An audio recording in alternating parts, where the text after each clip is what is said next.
और मैं आपसे बात करने वाला हूं कुछ ऐसे हिडन इंटरेस्टिंग फैक्ट्स के बारे में, कुछ ऐसे सीक्रेट्स के बारे में जो शायद आपको नहीं पता होंगे अबाउट पबजी, बीजीएमआई या मतलब इस गेम के चारों तरफ की कुछ इंटरेस्टिंग बातें। नमस्कार दोस्तों, मेरा नाम है गौरव, आप देख रहे हैं टेक्निकल गुरुजी। चलिए शुरू करते हैं। यार देखो, मतलब ई स्पोर्ट्स इंडिया में जो है वो बहुत ज्यादा तेजी से ऊपर निकल रहा है। हमारे पास में भैया कितने सारे मतलब गेमर्स हैं जो बहुत ज्यादा बड़ी फॉलोइंग लेके आते हैं। सब तरफ लोग जो है वो गेम्स खेलने में जो है वो अपना टाइम भी देते हैं, उसको एंजॉय भी करते हैं। और इसकी शुरुआत कहीं ना कहीं बोलूंगा तो पबजी के साथ रहे, बिकॉज पबजी एक बहुत ज्यादा इंपॉर्टेंट पॉइंट था और उसके बाद में पॉपुलैरिटी बहुत ज्यादा बढ़ी गेमिंग की। बट 2020 में अनफॉर्चुनेटली पबजी जो है वो भैया बैन हो गया बिकॉज ऑफ सर्टेन कंसर्न्स। अब सब तरफ था कि अब क्या होगा, अब क्या होगा। तो फाइनली सबर का फल जो है वो सबको सही मिला और 2021 में एक नए फ्लेवर के साथ क्राफ्टन जो है वो इंडिया के लिए गेम लेके आता है, बैटल ग्राउंड्स मोबाइल इंडिया। और ये भाई जो बीजीएमआई आया ना 2021 में, चारों तरफ जो तगड़ी वाली इसने धूम मचाई है, जो मतलब इतनी बड़ी एक और ज्यादा डबल एम्पलीफिकेशन के साथ में जो एक फॉलोइंग मिली है ना, वो सॉलिड थी। बट फिर टाइम दोबारा रिपीट हुआ और 2022 में जुलाई महीने में दोबारा से बैन लगा दिया और बीजीएमआई भी भैया हो गया आउट।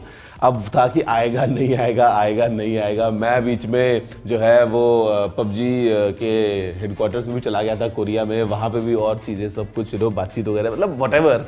अब फाइनली ऑफिशियल अपडेट ये निकल के आ गया है कि BGMI is back in India और it's on a trial basis. Government जो मॉनिटर करेगी और बाद में हम गेम को एंजॉय करेंगे अगर सब कुछ ठीक रहती है। लेकिन देखो, ये तो बात है अभी जो क्या हुआ। अब आपको बताऊं कि ये गेम बनने से पहले क्या हुआ। भाई जब ये गेम बन रहा था, ब्रेंडन ग्रीन ने जब ये गेम को बनाया तो उस टाइम पे what was the inspiration, idea कहां से निकल के आया भाई कि ऐसा कोई गेम बनाना है और गेम बन के इतना पॉपुलर कैसे हो गया।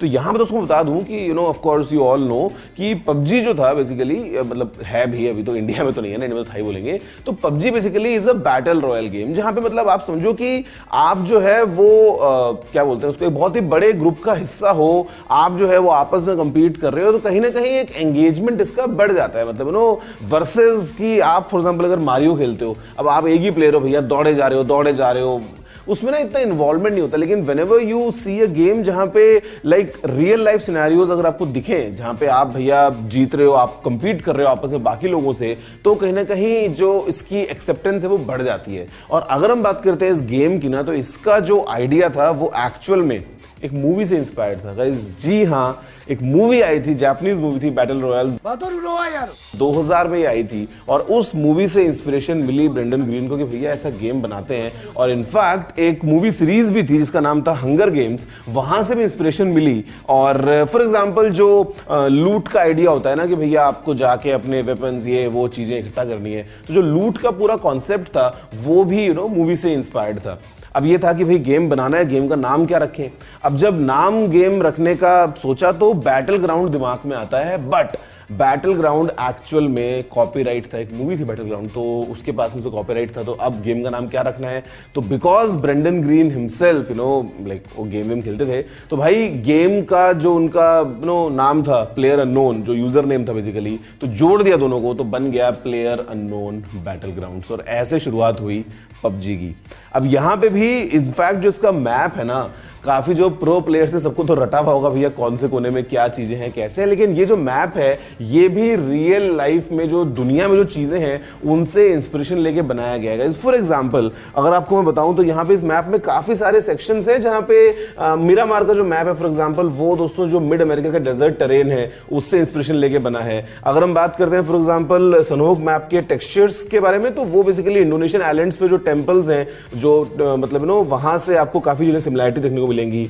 एक और जो इनका मैप है उसका हिस्सा जो है सोसनोव का, वो बेसिकली हावड़ा ब्रिज जो है ना, वहां से इंस्पिरेशन लेके आपको एक मिलिट्री ब्रिज देखने को मिलता है, काइंड ऑफ वेरी सिमिलर। उसके अलावा एक पोचिंकी का जो चर्च है वो एक्चुअल में रशिया में एक जगह है पोचिंकी, वहां के चर्च से काफी रिजेंबल करता है। इसके अलावा रेंजल मैप की जो भैया बिल्डिंग्स से स्ट्रक्चर्स हैं वो आपको बताएंगी सोवियत यूनियन का जो आर्किटेक्चर था 1950s में, मतलब इस तरीके से आपको काफी सारे कॉमन पॉइंट्स मिलेंगे। अगर हम बात करें फॉर एग्जांपल वीकेंडी दिल्ली की भी, तो ये जो अंटार्कटिका के पास में आइलैंड्स हैं और उस तरीके से आपको काफी सिमिलैरिटीज मिलेंगी। अगर हम बात करें फॉर एग्जांपल एक बहुत ही इंटरेस्टिंग फैक्ट की, तो इरेंजल भाई काफी एक उसको इरेंजल बोलो, इरेंगल बोलो, कुछ ही बोलो, लेकिन यहाँ पे एक इंटरेस्टिंग फैक्ट ये है कि ब्रेंडन की डॉटर का नाम है एरिन, और अगर आप जोड़ोगे एरिन प्लस एंजल तो जोड़ोगे तो बन जाएगा इरेंजल, इरेंगल, व्हाटएवर। तो कुछ कुछ चीजें ऐसी थी कि भाई मतलब एक काफी इंटरेस्टिंग तरीके से इसको पूरा कंपाइल किया गया, और मजे की बात कि मार्केटिंग के नाम पे कुछ खर्चा करने की जरूरत पड़ी ही नहीं,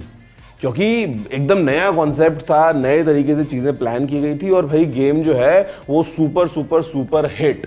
और उसके बाद में गाइज अभी अगर आपको बताता हूँ करंट सिनेरियो के बारे में कुछ चीजें ना, तो यहाँ पे मतलब इतना जो इन्वेस्टमेंट किया है क्राफ्टन ने इंडिया में, कोलैबोरेशन किया है प्रतिलिपि के साथ में, जहां पे आपको जो है वो वेबटून्स वगैरह मिल रहे हैं। इसके अलावा इंडिया में करीब $100 मिलियन का इन्वेस्टमेंट किया है। मतलब ई स्पोर्ट्स जो है is really picking up. By the way ये पहला गेम बन जाता है जिसका एड मतलब टीवी पे आया था, इंडियन टेलीविजन पे अगर किसी गेम का आज तक ऐड आया है, सबसे पहले जो गेम था वो पबजी ही था। पॉपुलैरिटी इसकी बहुत ज्यादा, और एक फ्रेज जो सबसे ज्यादा popular which is winner winner chicken dinner. अब आप चिकन खाओ या ना खाओ, लेकिन ये जो फ्रेज है ना, ये डेफिनेटली बहुत ज्यादा हर एक के दिमाग में चढ़ा हुआ है। अब ये कंसेप्ट भी कहां से आता है, 1930s में सोवियत में ना बेसिकली अकाल पड़ा था, तो वहां पे उस टाइम पे उस कंडीशन में ना लोग बेट वेट लगाते थे, और करीब $2 के उसके अंदर something they used to get chicken, और it used to be a big thing कि भाई चलो तुम जीत जात गए तो तुम बदले में चिकन एंजॉय करोगे। तो वहां से वो कंसेप्ट निकल के आता है विनर विनर चिकन डिनर का। और आज की डेट में मुझे ऐसा लगता है गाइज कि जो पॉपुलैरिटी है ना ई स्पोर्ट्स की, वो बनी रहनी चाहिए, बिकॉज आगे चल के बड़े स्केल पे चीजें और अच्छी हो सकती हैं, प्रोवाइडेड कि हम सब चीजें कंट्रोल में करें। प्रोवाइडेड जैसे पहले टेंसेंट का इसमें जो है लिंक था, जो पब्लिशर था वो टेंसेंट था आपका पबजी का। इंडिया में सिक्योरिटी कंसर्न थे बहुत सारे, इसीलिए गवर्नमेंट ने बैन किया। बाद में BGMI निकल के आता है, और अभी भी जो फॉर एग्जाम्पल अनबैन हुआ है, तो government is taking all necessary steps to kind of monitor कि भाई जो डेटा है वो कहां स्टोर किया जाएगा, सर्वर्स इसके कहां पे होंगे, या फिर इन गेम जो आपको ग्राफिक्स चीजें दिखती हैं तो कहीं वो तो जो है वो एक्सट्रीम कुछ ऐसे वॉयलेंस प्रमोट ना करें, या एडिक्शन का जो लेवल है वो कैसे इसको हम करें कंट्रोल कि भाई आप एक लिमिटेड टाइम के लिए गेम खेल पाएंगे। ऑल दिस थिंग्स कंबाइंड, इन सब मेजर्स के साथ में हम इस गेम को एंजॉय कर पाएंगे। और अच्छी बात यह है कि भाई आप भी इसको इन सब लिमिट्स में ही खेलो, बिकॉज काफी लोगों ने तो, बच्चों ने तो भैया अपने घर की सारी दौलत संपत्ति सब लुटा दी थी इस गेम के चक्कर में, बिकॉज बहुत ज्यादा ही पॉपुलर हो गया था यार। तो मतलब उस चक्कर में एडिक्शन भी हो गया। But right now I think things are all solid. आप बताओ कि आपके पास में क्या कोई और हिडन ऐसा कोई फैक्ट या सीक्रेट है क्या, मतलब इस गेम से जुड़ा हुआ। वैसे बाय द वे आपको बताता हूँ हिडन फैक्ट या सीक्रेट की बात, मैं जब गया था इधर अपना पबजी स्टूडियोज में कोरिया में, तो वहाँ पे जो बाइक जो गेम में चलती है ना, वो बाइक एक्चुअल में थी वहाँ पे। तो मतलब it was quite interesting to kind of experience all that in real life. You tell me what's your take, आपके मन में कुछ अगर मेमोरीज हैं, कुछ अगर इंटरेस्टिंग चीज आपको पता है, नीचे कमेंट करना मत भूलना। वीडियो को लाइक और शेयर कर देना। मैं आपसे मिलता हूं अगले वीडियो में। जय हिंद, वंदे मातरम।